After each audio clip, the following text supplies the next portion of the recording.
మత సామరస్యం దేశ సమగ్రత పరిరక్షణకే సమైక్యత యాత్ర నిర్వహించడం జరుగుతుందని సిపిఎం కాకినాడ జిల్లా కార్యదర్శి కరణం ప్రసాదరావు అన్నారు. మత సామరస్యం వర్ధిల్లాలి. నశించాలి ఉగ్రవాదం. మత సామరస్యం వర్ధిల్లాలి. సమైక్యతా దినం.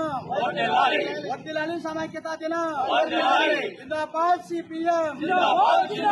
జిందాబాద్ సిపిఎం. జిందాబాద్ సిపిఎం. మిత్రులారా, ఈరోజు మన సామర్లకోట పట్టణంలో భారత కమ్యూనిస్ట్ పార్టీ సిపిఐఎం పార్టీ ఆధ్వర్యంలో ఇటీవల జరిగినటువంటి ఈ ఉగ్రదాడులకు వ్యతిరేకంగా మత సామరస్యాన్ని కోరుతూ భారత కమ్యూనిస్ట్ పార్టీ సిపిఐఎం పార్టీ ఆధ్వర్యంలో ఈ శాంతి ప్రదర్శనలో చేయడం ముఖ్య ఉద్దేశం. సందర్భంగా ముఖ్యంగా ఏదైతే మన దేశంలో ఉన్నటువంటి అనాదిగా మన దేశానికి ఎంతో ఖ్యాతి తెచ్చినటువంటి మత సామరస్యానికి ఆటంకం కలిగిస్తూ నేటి పాలకులు కొద్దిమందిని దోషులుగా చూపిస్తూ చేస్తా ఉన్నారు. ఒక పక్క ఇటీవల జరిగినటువంటి ఈ పహల్గాం దాడిలో చాలా ప్రత్యక్షంగా దాడికి గురైన వాళ్ళు హిందువులైనప్పటికీ కానీ దాడి అనంతరం రక్షించిన వాళ్ళందరూ కూడా ముస్లింలే రక్షించారు. అందుచేత దాన్ని మరో